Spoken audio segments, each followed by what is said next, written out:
And we are live. Take it away.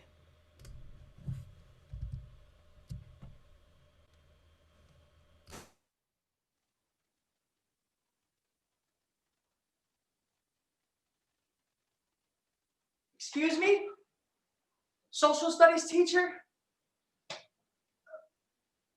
Why can't freedom be something we pick like flowers? Water is waning, though we can pick bath or shower and take both for more than half an hour. Well, you need to get clean, right? I mean, yeah, but exactly. See, it's hard when you're poor to not aspire to have more, not thinking to be more. Ghost towns in my brain, be more. Brick City, it's cold out here by the seashore. Niggas cut like, what you need a heart for? Connect I cut after I chop up this soft and make it hard out of raw. Bizarre, won't leave, but I'm looking for a new haven. Empire state of mind, it's gray every day, and I don't think it's changing. Ain't nothing to boast fucking with the East Coast, yeah, nah, no. Shall I socialize or die with all my niggas by my side? The good, the bad, the ugly. Not sure why, but I'll study. I'll study social studies, teacher.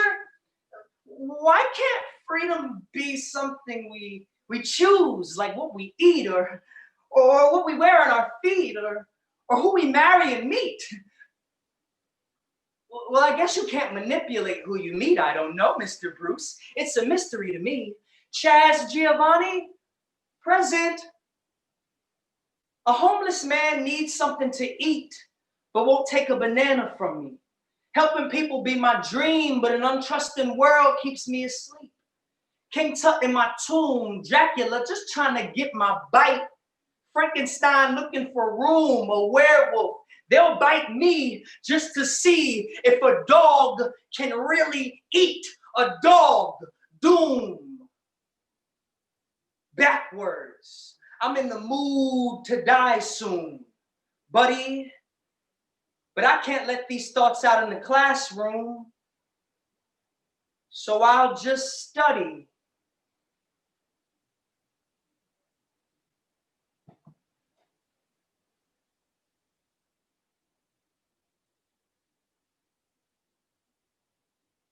Thank you, everyone.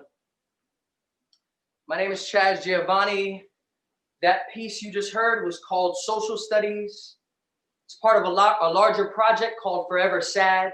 That's about the world and my own experience with seasonal affective disorder, with being a human, with being a person of the Americas. I'm from New York City. I am an actor, spoken word artist, a musician, and a lover of life. I was invited here today by the beautiful Woolbury folks and my lovely friend Marcel Mascaro. I want to thank you so much for spending this time with me. Thank you. Take it away, bud. Well done, Chazz. Thanks for joining us tonight. Thank you for having me. Woo! Yeah. So before we throw it off to Marcel for Human Essentials Part 2, we are going to do our quick little pre-show speech. So thank you for joining us tonight. Thanks to everyone who tunes in to Wilbury's streaming season, which we've been doing in the wake of the COVID-19 pandemic. We hope that you enjoy this programming. Thank you to Go Local Prov, who has been streaming our stuff to their website, and your support. We really appreciate it, Josh and Kate. And tonight, this is the point normally where I would say, if you are enjoying what you see with the Wilbury Group, you should go to the wilburygroup.org/support and donate. But we think it's more important tonight that you should choose your preferred place, preferred website, preferred site, preferred group, and support the Black Lives Matter movement in response to the death of George Floyd in Minnesota, in Minneapolis. You could do the Minnesota Freedom Fund, Reclaim the Block, the Black Lives Matter directly, Black Visions Collective, the official George Floyd Memorial Fund, the National Bailout Fund, the NAACP Legal Defense and Education Fund, Communities United Against Police Brutality, or the bailout funds that are not only in Minneapolis but all around the country in response to all of the amazing protests that we're seeing around the country. Our thoughts and hearts and minds go out to our friends who are working in the streets right now for a more equal and equitable society. And I think we look forward to hearing your stories, and we look forward to a better tomorrow. And without any further ado, I'm going to throw it off to Marcel. Take it away.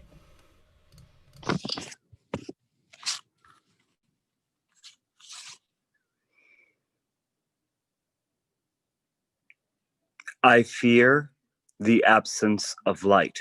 Let us take a moment to honor the lights that are absent today.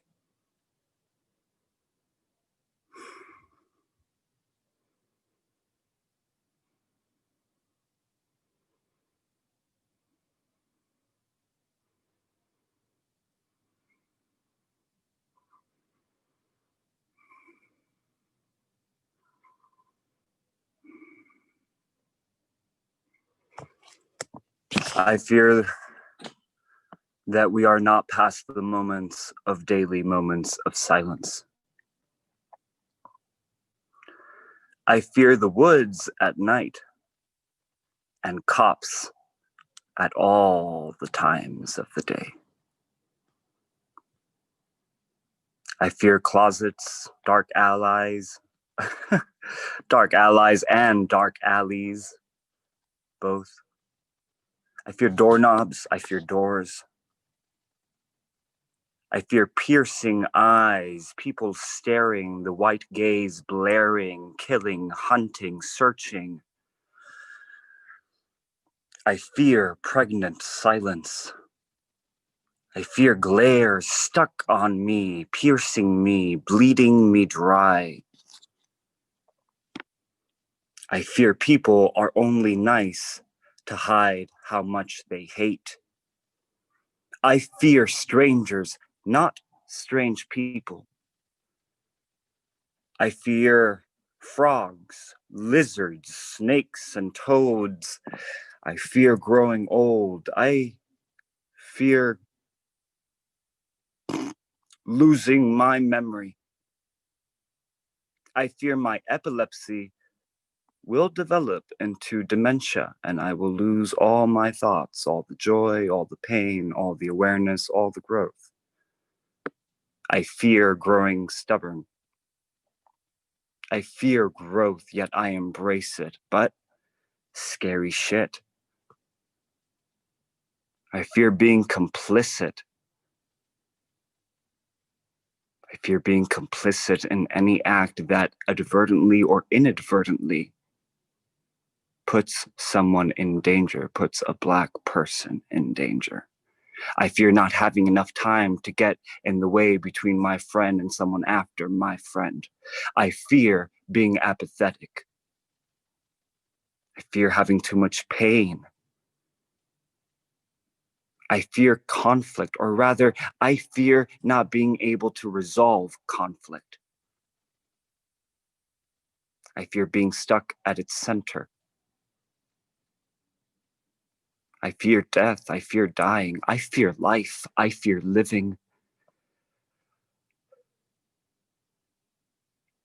I fear having to watch anyone die and not be able to do anything about it. I fear that I may keep thinking that I can't do anything about it when I know there's always one thing. There's always something. Something can be done.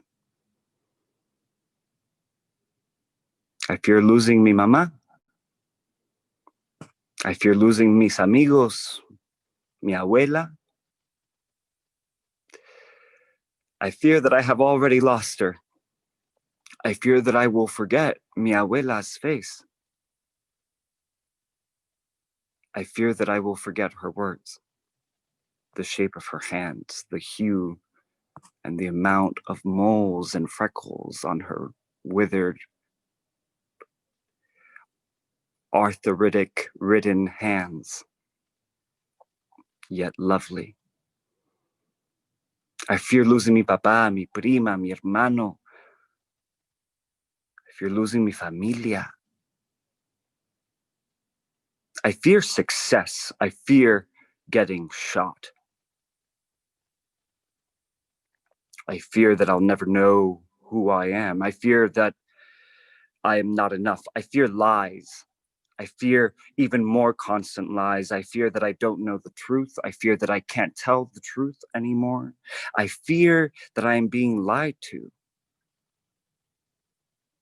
I fear being abused, tortured, and killed by hate. Moreover, I fear those I love being abused, tortured, and killed by hate.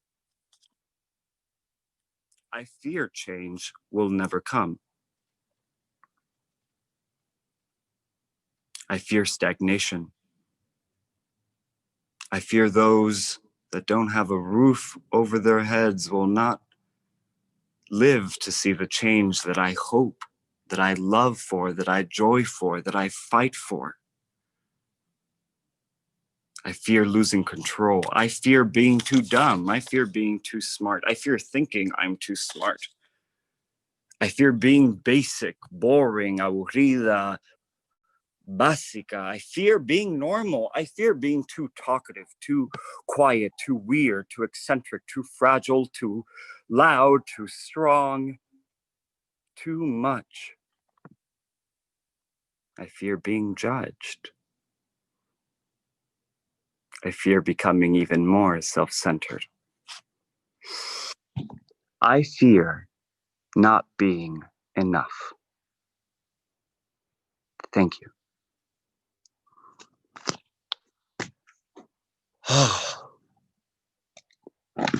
All right. Max? Am I alone?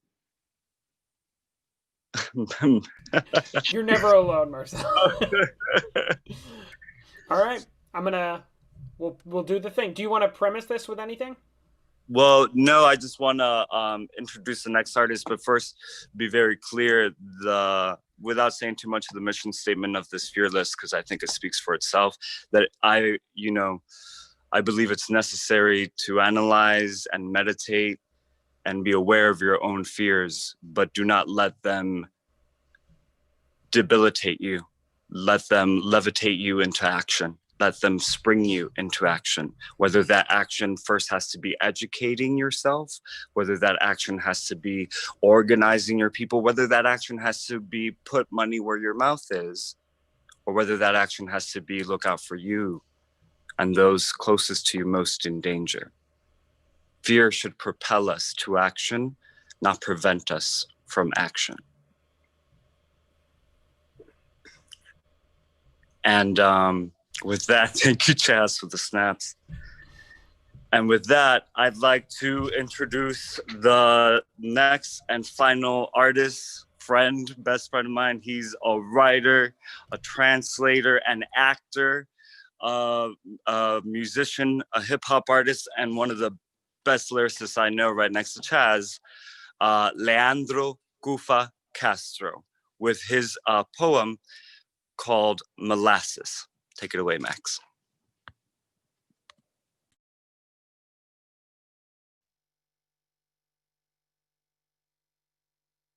Molasses. I should have been shining with happiness. I mean, I had been waiting for this moment for 8 months, 3 weeks, and 2 days to be exact. But when Camila stood up and life came rushing down her legs, all I could think about was I should have never quit that job. I could have held out longer or not take the insult so personal, but I had to. I couldn't. I wasn't born to live this way. I needed my pride for when my child arrived. But these rapid waters had no plans to wait for me to get my life in order. They rushed me with responsibility, like stand up, sleep with your uniform on so that you can be ready for work before the sun rises. I wanted to fast forward to overtimes. I need to provide. Will I be gentle enough? Can I keep it together? I lost track of all the steps we prepared. I ran for a mop so that our room would be welcoming when we returned with new life. I ran to the car and tried to install a car seat for the first time. I tried to wrap a watermelon with rubber bands. I tried to catch time with my bare hands as my partner was a ticking, screaming life bomb, and I never felt so scared, so unprepared. I wish that I could bear at least half her pain or taking it all, but I couldn't. Wishing had no place there. I had to be strong for her. We got in the car and we rushed through the city of Patterson.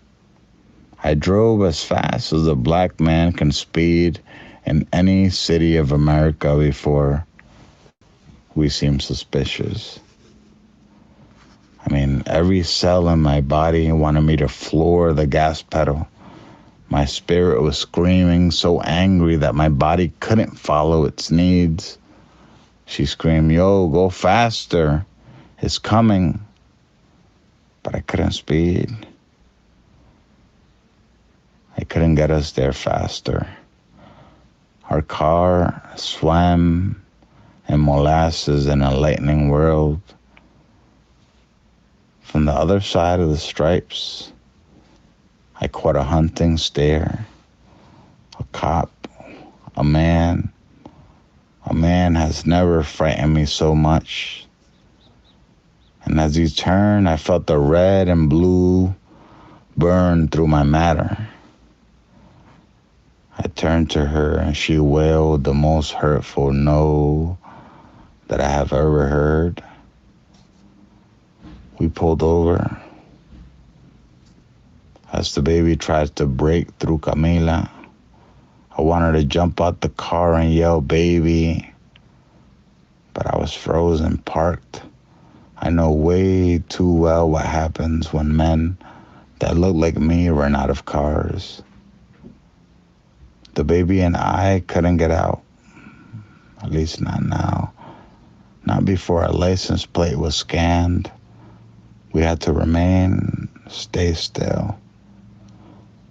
The cop took his time when we had no time to give. I waved my hands out of the window as non-threatening as possible. But still, my hands felt like target ceramic plates flung out my window. "Sir, my license is suspended. We have insurance, but it's in the trunk. We have a baby coming. She has to drive. Her water broke. He drives off and we drive to the speed limit to a hospital outside of this damn city."